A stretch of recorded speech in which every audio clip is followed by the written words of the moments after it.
For the next 30 minutes, we will explore the unexplained. From mysteries beyond our galaxy to ghostly phenomena in our own backyard, we will dive into our psychic abilities and explore everything from conspiracies to the just plain weird. Welcome to 30-odd minutes. If the truth is out there, we will find it. But only by sheer accident. Hey!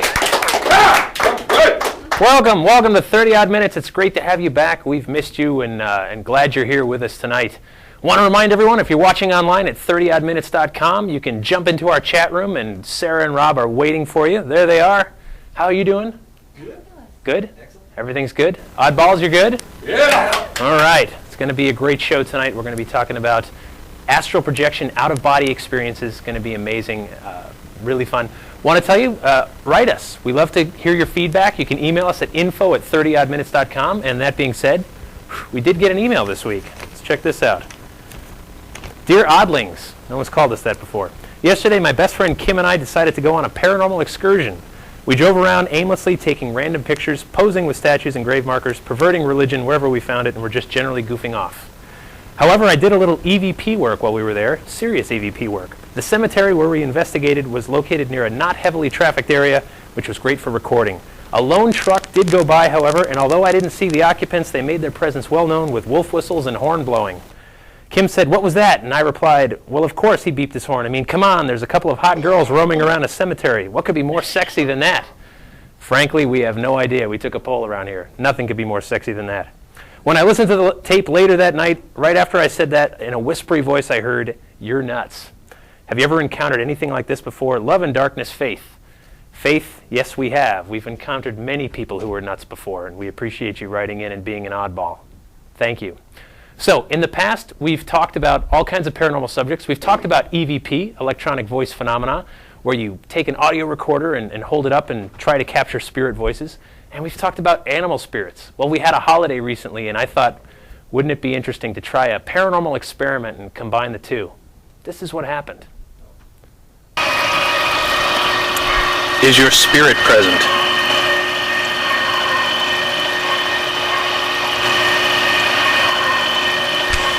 I hope you get salmonella, buddy. I hope you choke on a leg.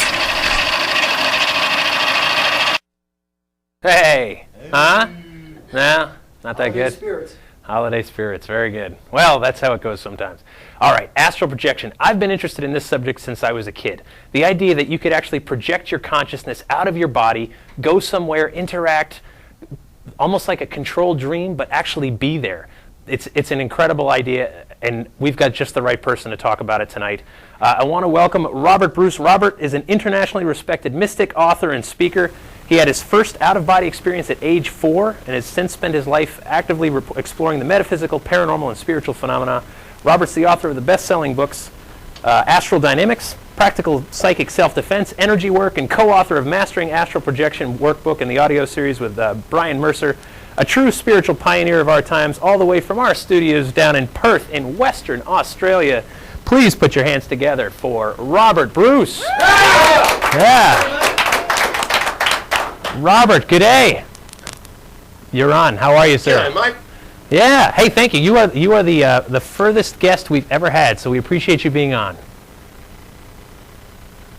Glad to be here. It's pretty far out down here, down under. Yeah, down under. Well, we're up over, and glad you're here. It's actually tomorrow, which is exciting, this miracle of Skype. So tell us, what happened when you're 4 years old? You have your first out-of-body experience. Well, I don't often talk about that because most people don't ask, but about a month before I had my first out-of-body experience, I've been having paralysis, sleep paralysis, waking up paralyzed in my body, and feeling that with this bright light coming from beside me, and I woke up in my body, and I now know I was having what I call sleep paralysis, and I gain astral sight.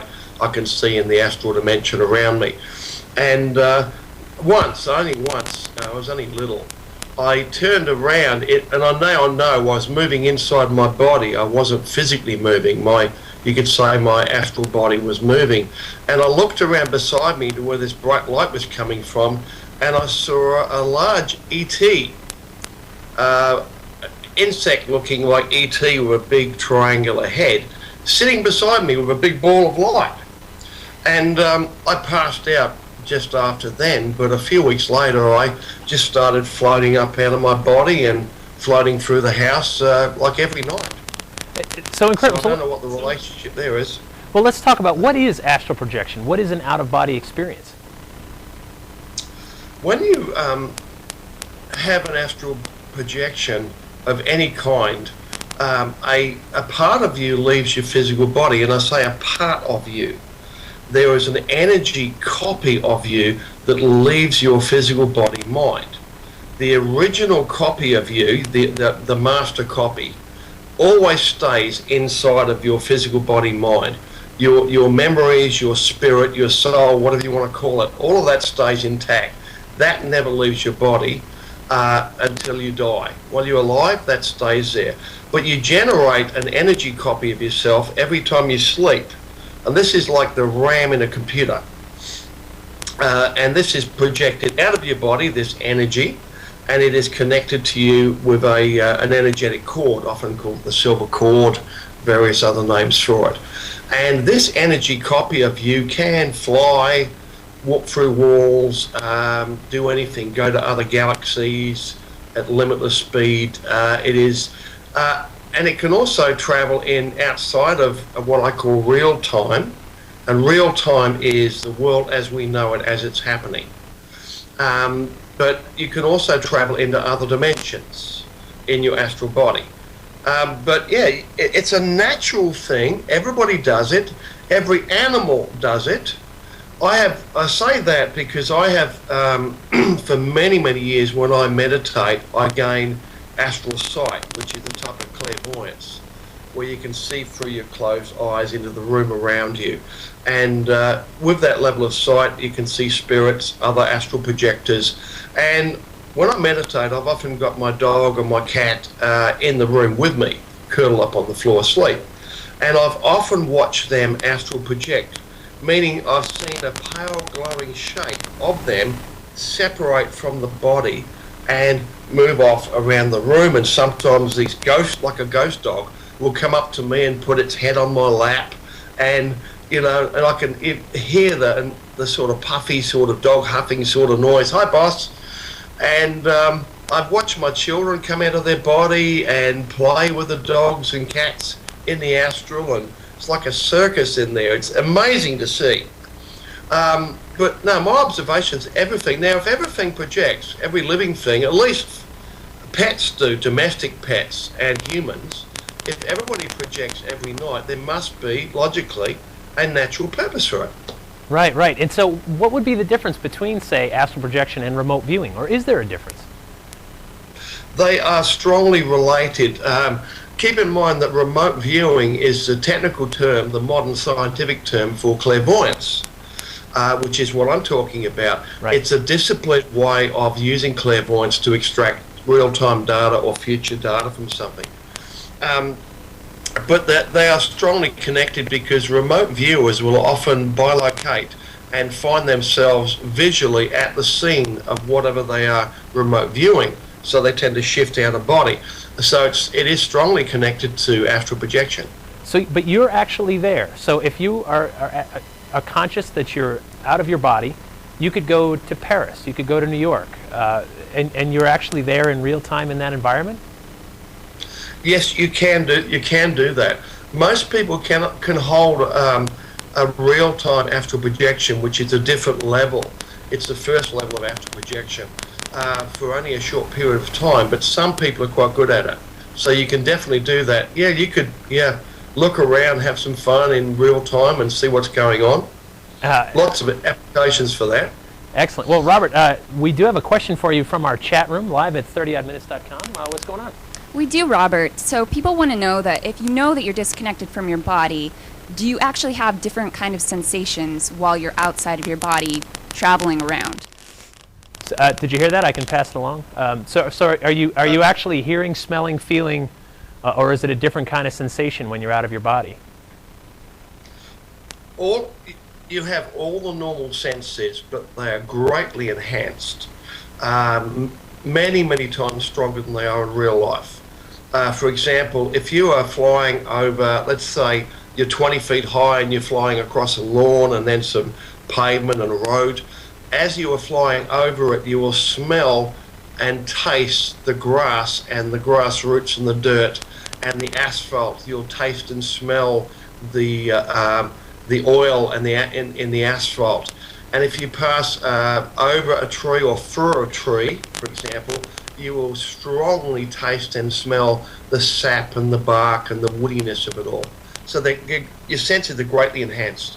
Right. No, very interesting. And so what about the difference between an out-of-body experience and a near-death experience, where people, of course, might actually clinically die on an operating table and then come back and have all kinds of sensory experiences? The only difference there is the power of the experience. Now, the big problem with an out-of-body experience is remembering it. Everybody does it every night, but remembering it is extremely difficult. Your subconscious mind, you could say, filters out astral projection memories in order to keep us grounded here in physical reality. The same way as it filters out clairvoyance, clairaudience, all psychic abilities are generally filtered out to keep us grounded here.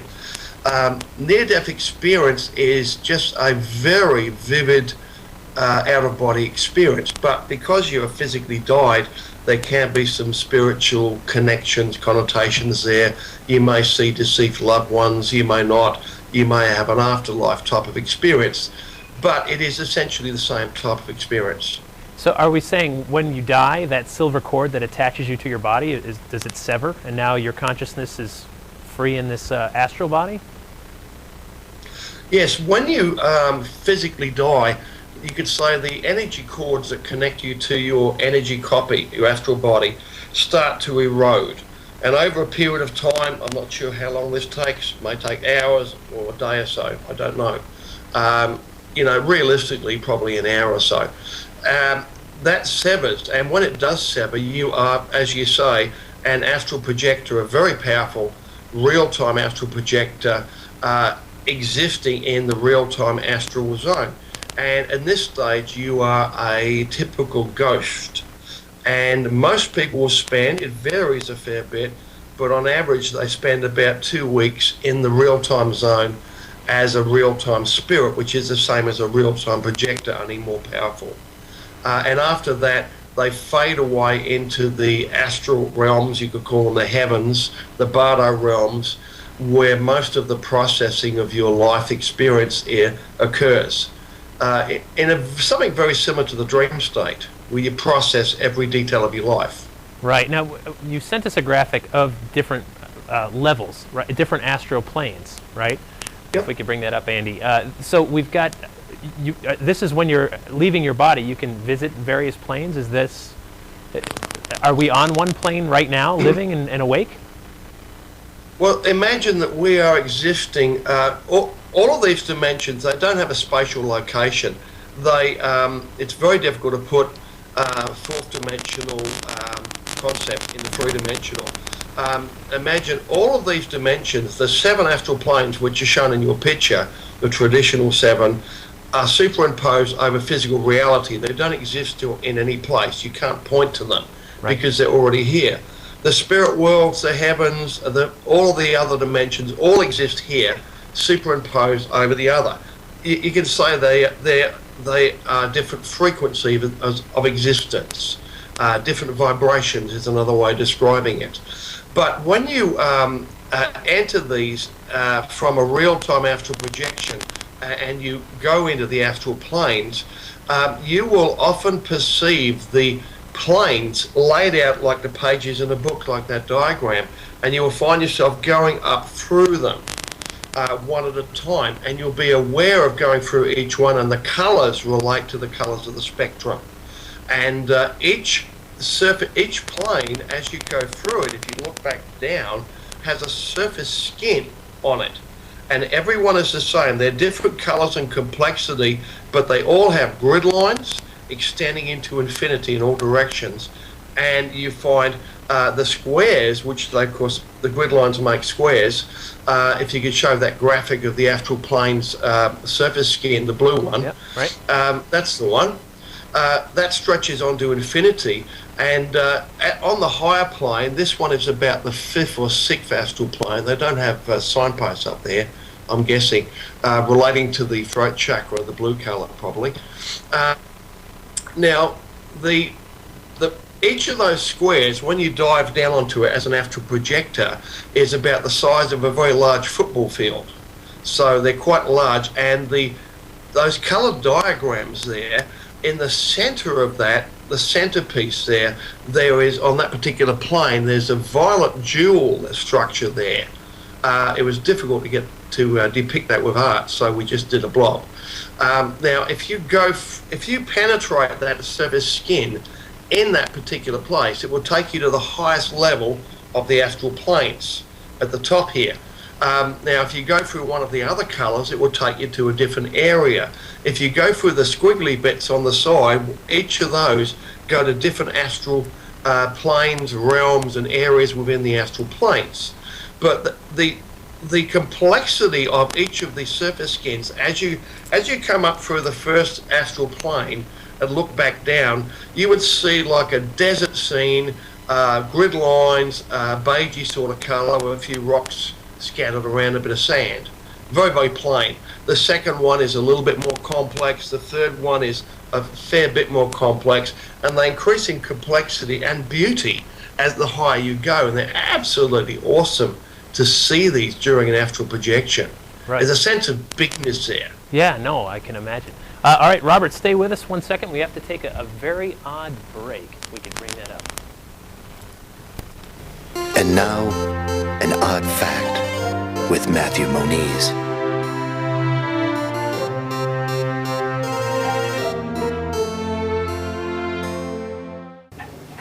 A mole can dig a tunnel 300 feet long in one night. Isn't that odd?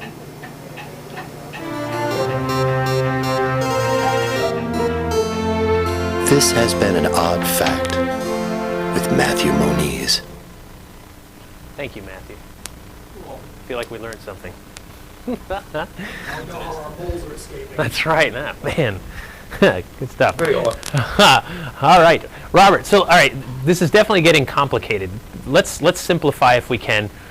Can you give us a simple energy experiment so we can just break this down to a simpler level instead of all these planes? What does it start with? How do you step into this? Okay, the first thing you need to do is to get in touch with your own energy body.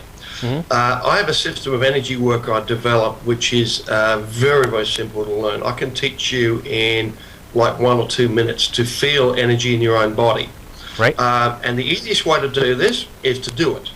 So if you could show that graphic here, what I want you to do is put out one hand like this, okay, and take the other hand and brush it backwards and forwards over your hand.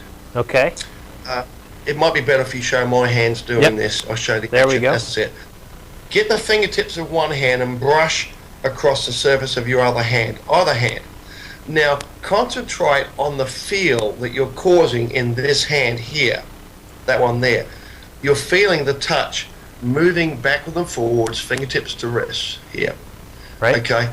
Now, keep doing this and memorize that feel you're causing. Look at it or close your eyes, look away, it doesn't matter. Whatever's easiest. But feel that in your hand as you're doing it. Now, in a moment, I'm going to get you to stop physically touching it and to continue moving that feel. Right, stop physically touching it and keep moving the feel. Keep moving that feel. Don't touch it, just move the feel you cause, that touch. Right. Backward and forwards through your hand, fingertips to wrist. You can keep doing what you're doing, that's great. Look at it and point your fingers at it, but don't touch it. Yep. But feel it moving through your hand. Yeah. This causes movement in your energy body. Now, if you keep feeling that and feel as intensely as you can, imagine you're feeling for minute changes in air movement and air temperature.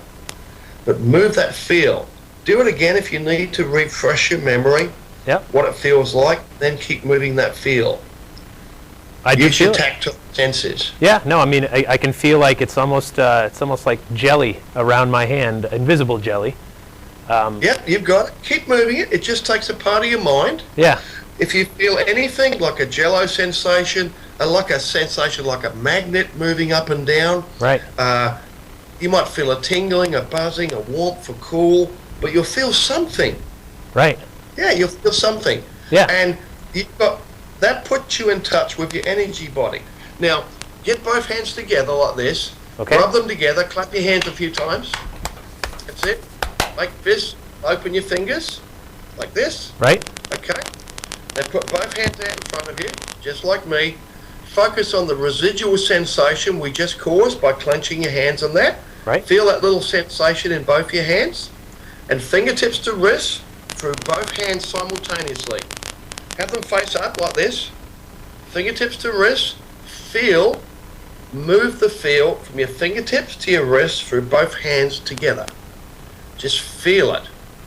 Look at it, or close your eyes, it doesn't matter. Yeah. Just move, feel. And you will feel unusual sensations appearing in both hands.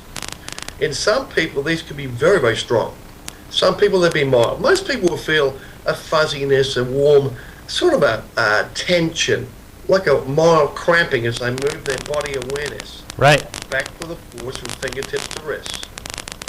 Now, if you keep doing this, the sensations will get stronger and stronger and stronger. You do this for like 20 minutes, and then do exactly the same with your feet. You will get some very, very strong sensations, because your hands and your feet are the biggest conduits into your energy body. If you ever had acupuncture, you look at the acupuncture charts, you see the amazing complexity of the meridians in the hands and fingers and your feet. This is because you've got this massive of energetic cabling coming in through your hands and your feet, feeding the rest of your energy body. So the hands and the feet is the best place to start. Right. But once you feel something there, you're feeling something which is considered quite paranormal. You are stimulating your own energy body into activity, and you are feeling something, and you're doing this. Right. Now, leading from here, if you do this technique here, once you've got the hang of it, over the side of an energy center, a chakra, so the heart chakra, for example, you will activate it very, very strongly. And so instead of having to spend a couple of years learning techniques of energy work and visualizing this and visualizing that, you can get straight to it, and within the first half an hour, you'll be feeling significant energy movement in your body. Right. So that's a big shortcut. So very powerful. So if we're feeling that energy body and becoming aware of it, that's a step toward getting that energy body out of our physical body, to getting toward projection? Yes. Right, okay. Yeah, stimulating your energy body is a big help when you start doing astral projection techniques. For one thing, when you do the energy work, if you do it regularly, it activates your spiritual body, you could say, and you'll get vibrations and all kinds of sensations as your energy body progressively activates. My book, Energy Work, the brown one here, has all of this, and it talks you through the procedures for this in a progressive way. But applying this to astral projection, all astral projection techniques for getting out of your body have two similarities. One is you need a deep state of relaxation and a relaxed mind. And two, you need to bilocate, you need to separate your body awareness from your physical body. So you have to imagine and really feel, which works a lot better, feel yourself existing maybe 3 feet in front of you, in another room, somewhere else. It all involves like bilocating with your body awareness. So when you get used to moving your body awareness and using it, moving it through your body, it's a lot easier to move out. A quick astral projection technique, for example, deeply relax yourself and then feel yourself climbing a rope, hand over hand in front of you. You're laying there in bed or sitting in a chair, and you feel yourself, without physically moving, climbing a rope, hand over hand, up out of your body. That action exteriorizes the point of your body awareness, your hands, out of your body, And that, when you keep it up, triggers the astral projection reflex, which causes you to come out of body. Right. Now, before you try that, it's probably a good idea to do a little bit of reading on it. Right. I've got an extensive online tutorials and things on my website, astraldynamics.com, which you can look at, because there's a bunch of stuff can happen. A lot of fairly heavy sensations can occur, and if you're not prepared for these sensations, they can be truly terrifying. Right. Because 1 person in 10 will get very strong, rapid heartbeat. It feels like your heart is beating at 300 beats a minute, like it's going bang, bang, bang, bang, bang. And if you don't know what it is, you'll feel, oh, I'm having a heart attack. It's that strong. Wow. And you may feel different head pressures and whole body vibrations, which can be so major you think you're strapped to an industrial vibrator ready to vibrate some concrete. So not everybody gets these strong sensations, probably about 1 in 10, particularly in early astral projections, but it's a really good idea to do a little bit of reading and be prepared for these things, because if you're not prepared for them and you get scared, that can be traumatizing.